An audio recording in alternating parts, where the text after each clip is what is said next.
बसरी के पास गया, कहा हुजूर क्या मैं अपने गुनाहों से तौबा करना चाहता हूँ तो अल्लाह मेरी तौबा को कबूल करेगा? इमाम हसन बसरी फरमाते हैं तौबा कर ले, क्योंकि हुजूर का फरमान है हत्ताइबु मिनज़्ज़म्बि, तौबा गुनाह से तौबा करने वाला कमल्ला ज़ंबला, उस इंसान की तरह हो जाता जिसने गुनाह ही नहीं किया। क्या बात है। तो तौबा कर लिया। अब उसने जाना कि हमारे सब मामलात ख़त्म, गुनाह ख़त्म हो गए, लेकिन तौबा करने से गुनाह तो ख़त्म हो जाएगा, लेकिन थाने के रजिस्टर के नाम थोड़ो ख़त्म होगी। अल्लाह अल्लाह अल्लाह। तौबा किया, समझा मामला साफ है, आया घर में बड़े सुकून से लेटा और इत्तेफाक से पुलिस का छापा पड़ा, उसी दिन पकड़ गया। अल्लाह अल्लाह। नहीं, पुलिस का छापा पड़ा तो वो भगा। जब भगा तो कहाँ गया? हजरत शिबली की बारगाह, और शिबली से कहा हुजूर बचा लीजिए बचा लीजिए, पुलिस पुलिस पुलिस। तो उन्होंने एक खानकाह के कमरे की तरफ इशारा किया कि इसमें घुस जा। उसमें घुस गया। पुलिस पता लगाते लगाते खानकाह पहुंच गई। वहाँ शिबली से पूछा कि क्या यहाँ कोई शख्स फला शख्स आया है? तो उन्होंने कहा हाँ, इस कमरे में बैठा है। तो जब अंदर सुना तो बहुत खफा, कही या अल्लाह, ये तो सबसे बड़ा दुश्मन यही निकला हमारा। बचाया भी, छुपाया भी, उसके बाद बता भी दिया। तो दिल ही दिल में अल्लाह से कहा या अल्लाह तू बचा ले, तो बड़ा दुश्मन निकला, जिसको मैंने अपना मददगार समझा था वो तो बड़ा बेवफा निकला। इलाही तू मेरी हिफाजत फरमा ले। पुलिस घर में गई, पूरा कमरा देखा, वो पुलिस को नज़र नहीं आया और वो पुलिस को देखता रहा और पुलिस उसको नहीं देख पाई। पुलिस वापस आई, कहा हुजूर यहाँ नहीं है। कहा नहीं नहीं, उसी में है, जाके देखो। तो फिर परेशान किया या अल्लाह, तो बगैर पकड़वाए नहीं मानेगा, या अल्लाह तू रहम कर दे। फिर पुलिस गई, फिर देखा नहीं पाया और उसी में बैठा था। फिर वापस पुलिस चली आई। जब पुलिस चली आई तब वो उसमें से निकला। तो कहा तुमसे बड़ा दुश्मन ज़माने में हमारा कोई नहीं। अल्लाह अल्लाह। कहा कौन सी दुश्मनी की? कहा तुमने पकड़वाने में तो कोई कसर नहीं रखा, लेकिन ये कहो हमें देख नहीं पाए। तो कहा बेटा ये मेरे सच बोलने की बरकत है, झूठ नहीं बोला, सच बोला, तो सच्चाई की बरकत से अल्लाह ने तुमको उनकी निगाहों से छुपा दिया। अल्लाह अल्लाह। कहने का मकसद ये है कि इंसान जब तौबा कर लेता है तो अल्लाह ताला उस पर अपना रहम नाज़िल करता है। बेशक बेशक। इसलिए लोगों, सीटी बंद कर दे भैया। इसलिए अपने गुनाहों से तौबा करो, अल्लाह के महबूब हो जाओ। वयुहिब्बुल मुतत्तहिरीन, और अल्लाह ताला पाक रहने वाले लोगों को अपना महबूब बना लेता है। वाह वाह वाह। पाको साफ रहो। बहुत से मेहरुए जी हैं मदरसा में, कहे मौलाना साहब तनी तबीज बनाए तो पूछो कहा बात? तो कहे गुडुआ कब्बा हमारे लग निगाहें नहीं उठावा था। अब बताओ महीना महीना भर नहाई हो ना, तो निगाह कैसे उठेगी? जब नापाक लोगों से अल्लाह मोहब्बत नहीं करता तो नापाक लोगों से इंसान भी मोहब्बत नहीं करेंगे। बेशक बेशक, हक है। कुरान कहता है अल्लाह ताला पाक रहने वाले लोगों को महबूब बना लेता है। ऐ लोगों पाको साफ रहो ताकि आपस में मोहब्बत बरकरार रहे। माशाअल्लाह माशाअल्लाह। शौहर भी पाक रहे, बीवी भी पाक रहे, तो इंशाअल्लाह दोनों में ना इत्तेफाकी नहीं होगी, कभी तलाक की नौबत नहीं आएगी। अल्लाह अल्लाह। अल्लाह मोहब्बत करेगा। अल्लाह की मोहब्बत के वसीले से बंदों के बीच में भी मोहब्बत पैदा ही हो जाएगी। बेशक, वाह वाह वाह, सुभान अल्लाह। नबी के मानने वाले हो, मुसलमान हो, नापाक रहो। खुदा जाने नापाकी में कहीं मौत आ गई तो क्या जवाब दो? इसलिए ऐ लोगो मोमिन बनो, और मोमिन वो है जो साफ सुथरा रहे। देखो आजकल हमारा आपका लिबास कैसा है? आजकल बहुत से लौंडे बाल रखा करके और वो लौंडी बनना चाहते हैं, और हमारी पास बहुत सी लड़कियां पैंट बूसट पहन के बालों को छोटा करके लौंडा बनना चाहती है। अल्लाह लेकिन याद रखो हदीस पाक में ऐसे लोगों पर लानत की गई। अल्लाह हदीस पाक में अन इब्न अब्बास काला, इब्न अब्बास से रवायत है, लाना रसूलुल्लाह सल्लल्लाहु अलैहि वसल्लम अलल मुशब्बिहीन मिनन निसा वल मुशब्बहात। हुज़ूर सल्लल्लाहु अलैहि वसल्लम ने लानत फरमाई है क्या बात है। उन मर्दों पर जो औरतों की मुशाबे बनते हैं, और उन औरतों पर भी खुदा ने लानत फरमाए जो मर्दों की तरह बनना चाहती हैं। अल्लाह अल्लाह अल्लाह। इसीलिए औरतों का बाल काटना गुनाह है। औरत लड़की बाल ना कटवाए और लड़का बाल इतना ना रखाए कि इस्लाम के मिजाज के खिलाफ। बहरहाल मैं आपसे गुजारिश करता हूँ कि मोमिन बन के रहो, नबी की सुन्नतों का ख्याल रखो, झूठी बोली न बोलो। अल्लाह अल्लाह। झूठ बोलने से आदमी कितना बुरा होता है। हदीस पाक में बताया गया, अस्सिद्क़ु बिर्रुन, सच बोलना नेकी है, वल बिर्रु यहदी इलल जन्नह, और ये नेकी ऐसी है जो इंसान को जन्नत की तरफ लेके जाती है। वाह वाह वाह। सच बोलोगे नामे अमाल में नेकियां लिखी जाएंगी, और सच बोलने की वजह से अल्लाह ताला तुमको जन्नत का रास्ता अता फरमाता है। माशाअल्लाह, बहुत खूब बहुत खूब। वल फुजूरुन, और झूठ बोलना गुनाह है, वल फुजूरु यहदी इलन नार, और यह ऐसा गुनाह है जो इंसान को जहन्नम की तरफ लेके जाएगा। अल्लाह अल्लाह अल्लाह। झूठ न बोलो। बहुत से लोग कहते हैं अगर वहाँ झूठ नहीं बोलते तो काम बिगड़ जाता।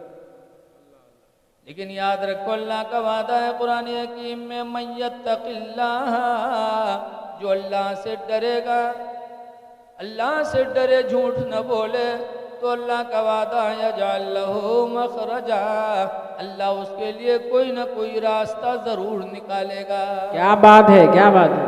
अल्लाह को डरो, सच बोलो, मिन जानिबे इलाही, ऐसे रास्ते तुम्हारे लिए आसानी से निकलेंगे कि तुम्हें कभी एहसास भी नहीं हो सकता। अल्लाह अल्लाह। सच बोलो। आज हमारी माँ बहनें बहुत गलत करती हैं। शादी ब्याह होती है तो रत जगह में पूरी पूरी रात ये बकवास बकती है। ऐ मेरी माँ बहनों, काफ़ी तादाद में तुम यहाँ बैठी हो, तुम्हारे गाने की आवाज़ कितनी बुरी है, अल्लाह रसूल कितना नाराज़ होता है, इससे अंदाज़ा लगाओ। सूरह नूर 18वां पारा में है कि औरत के पैर में जेवर हो और घर में अपने चले तो किस तरह चले। अल्लाह फरमाता ला यदरिबन बिअरजुलिहिन्ना, कि औरतें अपने पैर को ज़मीन पर जोर से न रखें।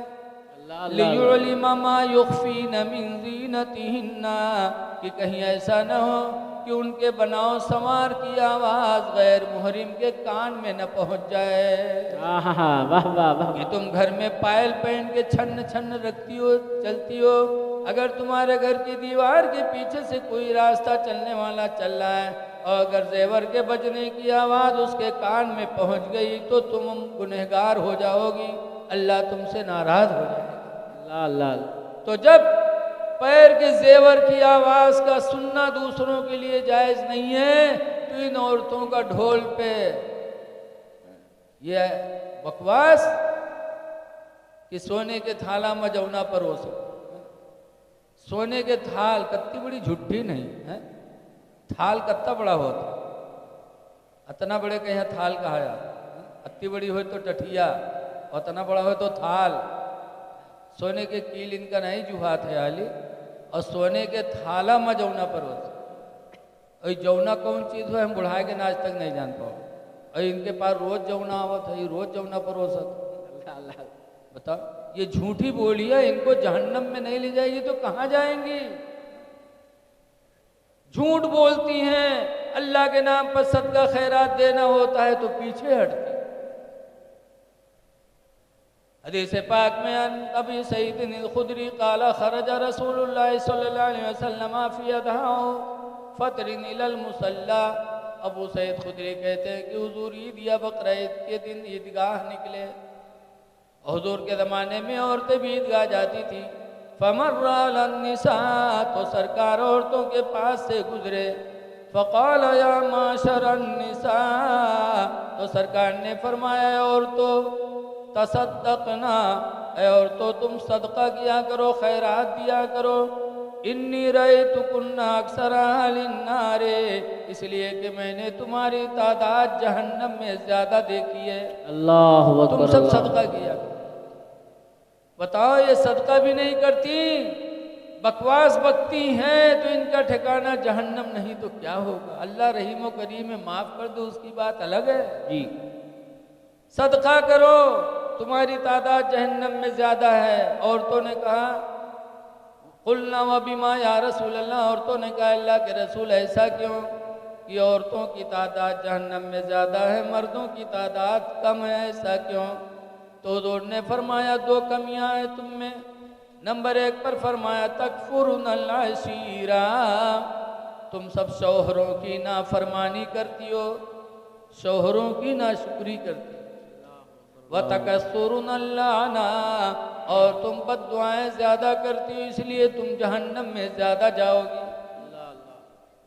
बद्दुआ भी करती और शौहर की नाशुक्री भी होती।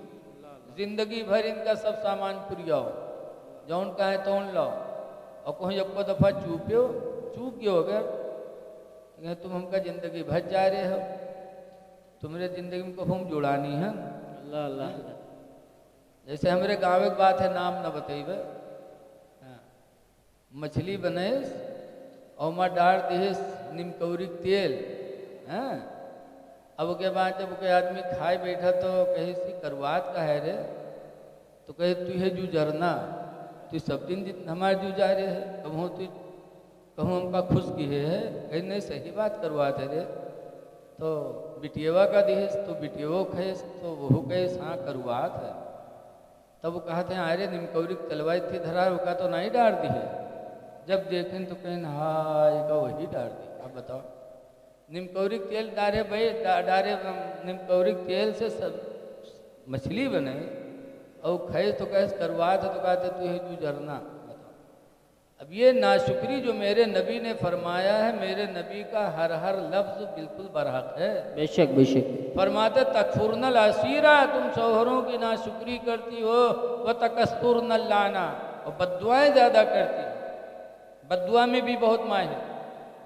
एक जगह मियाँ बीवी झगड़ा करे लागे, जब दोनों झगड़ा करें तो मर्दवा हारेगा, तो जब हारेगा तो बेचारा दुआ मांगेला, या अल्लाह हम झूठे हो तो हमका उठा लो, या झूठी हो तो इका उठा लो। या अल्लाह हम झूठे हो तो हमका उठा लो, या झूठी हो तो इका उठा लो। बहुरतियों कुछ फैला दे, कहा था या अल्लाह यूँ झूठा है तो इका उठा लो, और हम झूठी हो तो हमका बेवा कह दो। या अल्लाह ये झूठा है तो इका उठा लो, हम झूठी हो तो हमका बेवा बनाए। बताओ मरे लोट पोट मर्दवा। औरत बेवा कब होता, जब मर्द मरत है तभी तो बेवा होता है। वो झूठा बोले तो हूँ वही मरे, ये झूठी बोले तो हूँ वही मरे, ये चौधरेन बनी बैठी रहे। ऐ मेरी माँ बहनों सच बोलो, पाको साफ रहो, तुम्हें भी अपने अमाल का जवाब देना है। बेशक बेशक बेशक। तुम्हारा शौहर तुम्हारे काम नहीं आएगा, ना तुम्हारी औलाद तुम्हारे काम आए। अल्लाह कुरान में फरमाता यौम यफिरुल मरउ मिन अखी, उस दिन याद करो जिस दिन इंसान अपने भाई से भागेगा, वो उम्मिही व अबी, और अपनी माँ और अपने बाप से भागेगा, व साहिबतिही व बनी, और अपनी बीवी से भी भागेगा, अपनी औलादों से भी भागेगा। क्या बात। इसलिए आप हजरात से गुजारिश है साफ सुथरा रहो, पाक रहो। हदीस शरीफ में बताया गया तुहूरु निस्फुल ईमान, पाक रहना ही आधा ईमान। बेशक बेशक माशाअल्लाह। आधा ईमान तो पाकी में। क्या बात। नमाज पढ़ो, बगैर नमाज के खुदा राज़ी नहीं होगा। अल्लाह ताला हमको आपको नमाज पंजगाना पढ़ने की तौफीक अता फरमाए। नमाज बहुत अहम इबादत है। नमाज पढ़ो। मैं एक बात नमाज के ताल्लुक़ से कह के मैं अपनी तकरीर ख़त्म कर रहा हूँ। दरूद शरीफ पढ़ ली।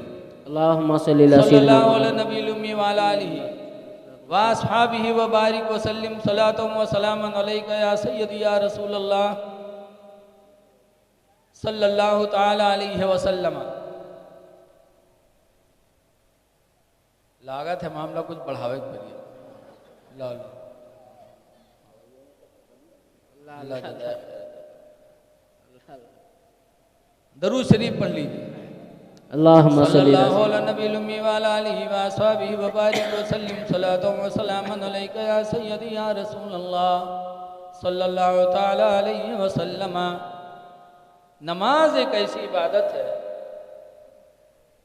कि एक सहाबी हैं जिनका नाम है हज़रत खुबैब रदियल्लाहु अन्हु। माशाअल्लाह। एक जंग में गए और कुफ़ार के हाथ में पकड़ गए। जब कुफ़ार लेकर के अपने घर गए तो कुफ़ार ने कहा खुबैब इस्लाम छोड़ दो। कहा इस्लाम तो नहीं छोड़ सकते। कहा खुबैब अगर इस्लाम नहीं छोड़ोगे तो तुम्हारी जान ले ली जाएगी, फांसी पे तुमको चढ़ाया जाएगा। खुबैब ने कहा मैं फांसी पे जा सकता हूँ, जान तो दे सकता हूँ, लेकिन खुदा की कसम ईमान कभी नहीं दे सकता। क्या बात है, क्या बात। हज़रत खुबैब को फांसी पे चढ़ाया गया। जब हज़रत खुबैब फांसी पे चढ़े तो कुफ़ार ने उस वक्त कहा था कि खुबैब ज़िंदगी की आखिरी लम्हात हैं, कोई तमन्ना है, कोई आरजू है, कोई आरजू हो तो बता दो। तो हज़रत खुबैब ने नहीं कहा था कि बीवी को बुला दो, मैं अपनी बीवी से कुछ बात कर लूँ। आज हम लोग यही कहते हैं ना, औलाद को बुला लूँ, देख लूँ, भाइयों को बुला लो, बात हो जाए। लेकिन हज़रत खुबैब ने कुछ भी नहीं कहा। जब दुश्मनों ने कहा कि खुबैब ज़िंदगी का आखिरी लम्हा है, कोई आरज़ू हो तो बताओ, तो खुबैब कहते मुझे 2 रकात नमाज पढ़ने का मौका दे दो। सुभान अल्लाह, वाह वाह वाह। कहा 2 रकात नमाज पढ़ने का मौका दे दो। लोगों ने कहा पढ़ लो। हज़रत खुबैब ने जल्दी से नियत बांधी और 2 रकात नमाज पढ़ी। और 2 रकात नमाज पढ़ने के बाद फांसी के फंदे पे फिर पहुंच गए। अल्लाह अल्लाह। तो लोगों ने कहा खुबैब जिंदगी की आखिरी नमाज थी, तुमको तो लंबी पढ़नी चाहिए, सुकून से पढ़नी चाहिए, लेकिन आपने बड़ी जल्दी किया।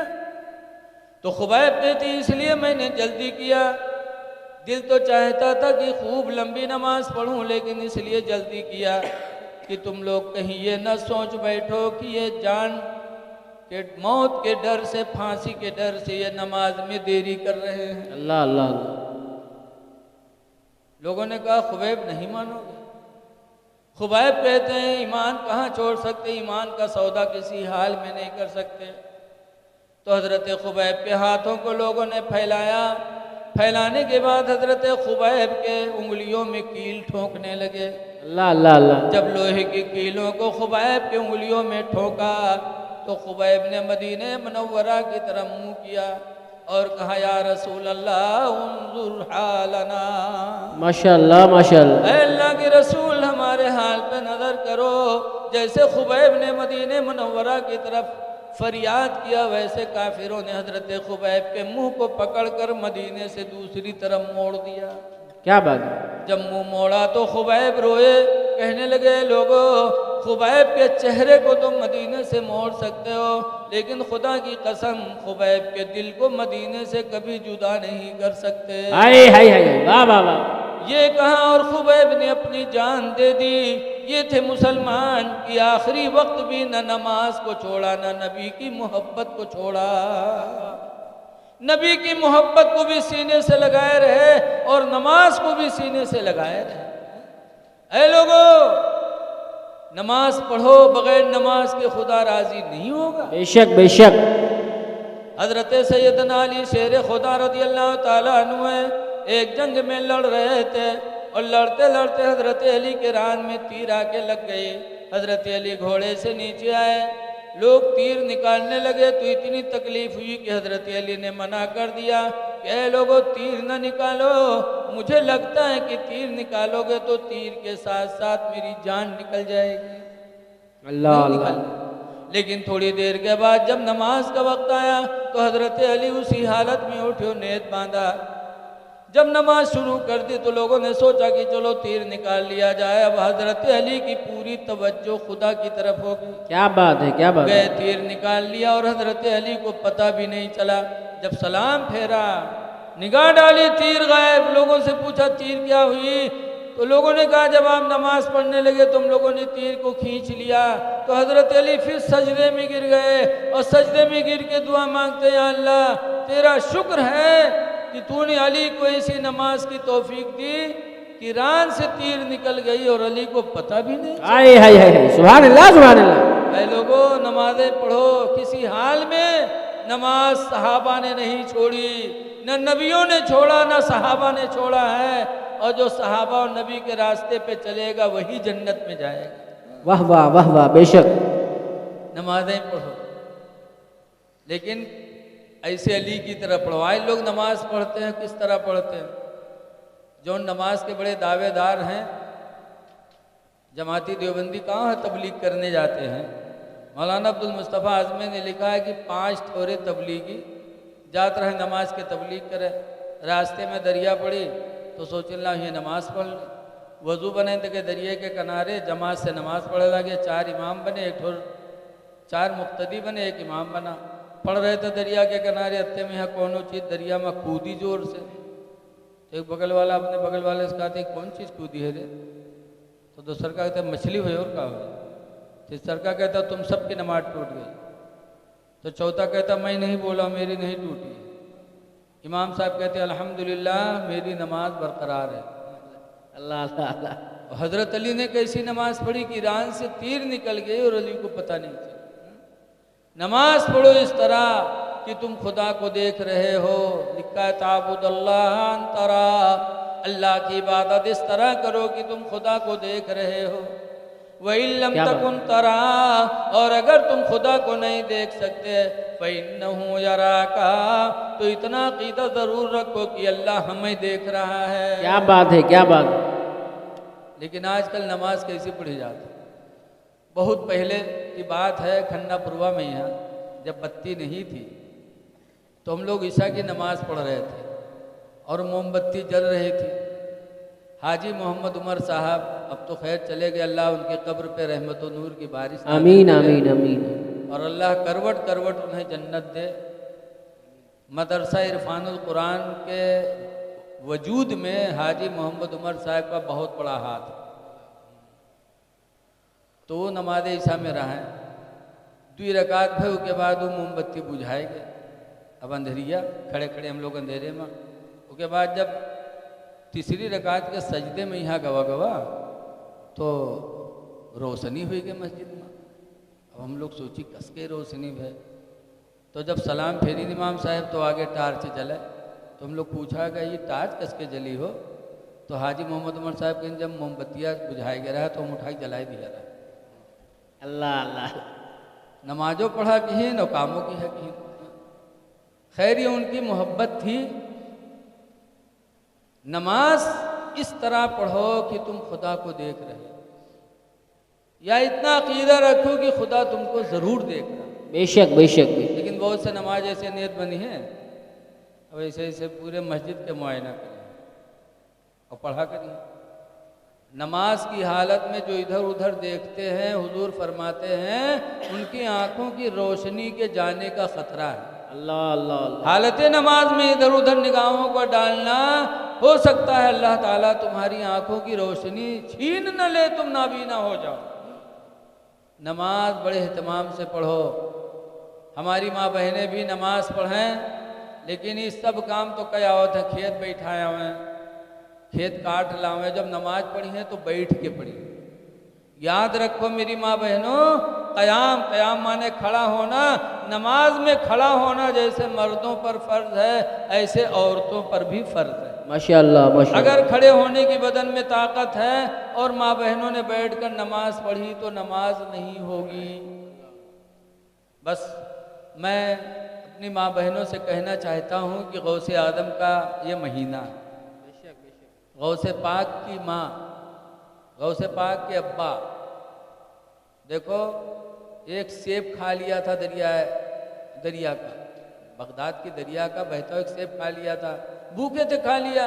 उसके बाद याद आया अरे पता नहीं किसका है, तो मैंने हलाल रोज़ी हराम रोज़ी खा ली। तो माफ़ करवाने के लिए गौसे आदम के अब्बा, अभी शादी वादी कहाँ हुई थी उनके अब्बा की, ना गौसे पाक मौजूद थे, तो उनके अब्बा सोचिन पता नहीं किसका सेब है, जाए माफ़ी मांग ले। चलते चलते जब सेब वाले को पाया, कहा भाई तुम्हारा एक सेब मैंने खा लिया है, बग़ैर इजाज़त के माफ़ कर दो। तो कहा ना 12 साल बकरी चराओ तब माफ़ करें। तो हम लोग हुए तो जईबे न करी, अगर जईबो करी तो कह दीजिए इतना काम करो, तो कहा जात माफ़ करो चाहे फलाने में जाओ, चली थी अपने रास्ता। हमारे गांव के एक आदमी गए रहा है हरिद्वार बक्सुआवे, नाम न बतेबे क्योंकि करीब के मामला है। तो हुआ गए बक्सुआवे, तो जी कहती बक्सुआवे गए, तो वो कहे 2500 रुपया लाओ, तो बक्सी, तो 500 रुपया दी, कही थी 500 रुपया ले लो बक्स दो। हमरे खन्ना पर रोज बात है, तो कहें हट हट 2500 रुपया ला तब बक्सेंगे। तो कहे बक्सो चाहे फलाने में जाओ, हम चले थे अपने घरे। तब दोस्त देखे तो कहे का बात क्या झगड़ा करा, कहीं बक्सवावे आ रहा 500 रुपया दिए थे, तो कहते 2500 ले गए। तो कहते अच्छा बक्स दे 500 लेके बक्स दे। तो आजकल हम लोग इस तरह हैं, लेकिन गौसे आदम के अब्बा जब कहा माफ़ कर दो, तो कहा 12 साल बकरी चराओ। कहा ठीक है, 12 साल तक बकरी चराई एक सेब को माफ़ करवाने के लिए। और उसके बाद फिर कहा माफ़ कर दो, तो कहा मेरी एक लड़की है शादी कर लो। कहा ठीक कर लेंगे, लेकिन वो लड़की अंधी है, गूंगी है, बहरी है, लूली है, लेंगड़ी है, ऐसी लड़की से शादी करना पड़ेगा। तो गौसे आदम के अब्बा सोचने लगे कि यक्को आए भाई ना है जो कि अंदर न हो, कैसे कर शादी करेंगे। कहा अगर शादी नहीं करोगे तो माफ़ नहीं करेंगे। तो गौसे आदम के अब्बा ने सोचा कि अगर ये माफ़ नहीं करेगा तो मेरी नमाज़ें, मेरे रोज़े, मेरी हज अल्लाह की बारगाह में कबूल नहीं होंगे, मेरा ठिकाना जहन्नम हो जाएगा। तो कहा ठीक है, सोचा जिंदगी कैसे कटे लेकिन शादी कर ले, ताकि मेरा वो सेब तो माफ़ कर दे जो मैंने खा लिया है। कर लिया शादी, और निकाह हुआ। जब बीवी कमरम गए, जब अस्सलाम वालेकुम कह के दाखिल हुए, तो गौसे आदम की माँ भी वालेकुम अस्सलाम व रहमतुल्लाहि व बरकातहू माशाअल्लाह माशाअल्लाह खड़ी होकर के शौहर की तालीम दी। तो गौसे आदम के अब्बा भाग आए कमरा में से, कहने में तो कोनो दोसर मेहर हुआ है, हमार मेहर हुआ तो लेंगड़ी है, लूली है, गूंगी है, बहरी है, ये तो सब ठीक ठाक। भाग आए, तो उसमें कोई दूसरी औरत है। गए ससुर के पास, तो उनके ससुर ने कहा बेटा तुम्हारी ही बीवी है। कहा वो तो मेरी बीवी गूंगी, बहरी, आंख की अंधी, सब कुछ। कहा बेटा जो मैंने अंधी कहा था इसलिए कहा था कि मेरी बेटी ने अपनी आंखों से शरीयत के खिलाफ कोई चीज नहीं देखा। क्या बात है, वाह वाह वाह वाह। आवाज के मेहर हुए, अगर कहूँ गांव में लिल्ली घोड़ी नाचे लगे तो लड़को जगह जगह पठाई जरे वो तुम्हारी लिल्ली घोड़ी नाचे जा। पर्दा चलत हुए तो सभी फजीर तक बैठी रही हैं। तो बताओ इनके आंखी कौन में रही, देखते हुए भी वही अंधी है। कहा बेटा जो मैंने कहा कि गूंगी है, शरीयत के खिलाफ कभी मुंह से बोली नहीं बोली। अल्लाह, ऐसी माँ थी गौसे आदम की, तब उनसे गौस पैदा हुए। ऐसे गौस की माँ के पेट से पैदा हुए तो 18 पारे के हाफिज बन के पैदा हुए। वाह वाह वाह वाह, सुभान अल्लाह। ऐसे गौस पैदा हुए कि 12 साल की बारात दरिया में डूबी थी। एक बारात डूब गई थी, तो जिसकी औलाद थी वो जाती थी, बुढ़िया वहीं रोया करती थी। गौसे आदम एक दिन गए, देखा रो रहे, पूछा बूढ़ी माँ क्यों रो रही हो। कहा बेटा एक दिन की बात नहीं है, 12 साल हो गए रोते रोते। कहा क्यों। कहा एक लड़का था, शादी हो रही थी, दूल्हा बना के दरिया पार कर रहा था कि दरिया में मेरा बच्चा डूब गया, 12 साल से मैं रोती हूँ। तो गौसे आदम ने दुआ किया। बताओ 12 साल है। अच्छा बताओ बाबा हुजूर का इंतकाल हुए कितने दिन हुआ रहा, कोई मैं जानत हुई है 6 साल।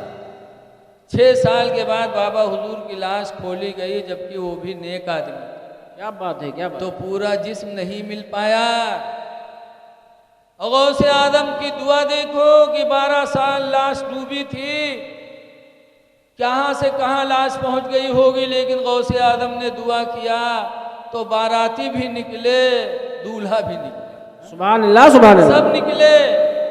ऐ लोगों, ये गौसे आदम कहाँ से इतना मर्तबा पाए? माँ के पेट से, माँ की गोद से। माशाअल्लाह माशाअल्लाह। वो माँ थी कि 18 पारा पेट में गौसे आदम थे, उन्होंने 18 पारे की तिलावत की। और आज की हमारी माँ बहनें, अल्लाह जाने कौन कौन बकवास बक्का था। कल की माएँ क्या कहती थी, सीने पे बच्चों को लिटा करके दरूद की थप्पियाँ देती थी कि सो जाओ या मुस्तफ़ा कहते कहते, वाह वाह सुभान अल्लाह। आँखों सल्ले आला कहते कहते। माशाअल्लाह माशाअल्लाह। तो बच्चे अच्छे निकलते थे। आजकल की औरतें कहाँ दरूद और कहाँ कलमा, कहाँ मुस्तफ़ा जाने रहमत। जहाँ लड़का रोवे लागी बस सीनब, कहाँ उठाई बिस्तरा पटका था तो के भदर भदर पिटी हैं, कहीं सो जा कनत मनत भी कौड़ी पायो कौड़ी लेके गंग बहायो गंगा माता बारो दिन, बारो लेके भुजबक दिया भुजवाम का लावा दे, लावा लेके खीर बनाए। अल्लाह जाने कहाँ से याद कर, न कोनो के किताब आज तक हम पावा, न कोनो के मास्टर मौलवी मिले, अल्लाह जाने कहाँ से पिटिया ही लेते।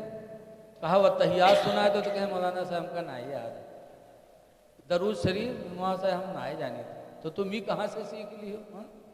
और छोट मोट कहानी ने इतनी देर तक पीटा थे लड़कन का, हम तो सुना करी थे बड़े विरोग से कहीं, ये सो जा कनत मनत दी कौड़ी पायो कौड़ी लेके गंग बहायो गंगा माता बारो दिन, बारो लेके भुजवक दिया भुजवाम का लावा दे, लावा लेके खीर बनाए, सब घर खैन कहानी पिलैया खैस छू तब फूंक छोड़ा था।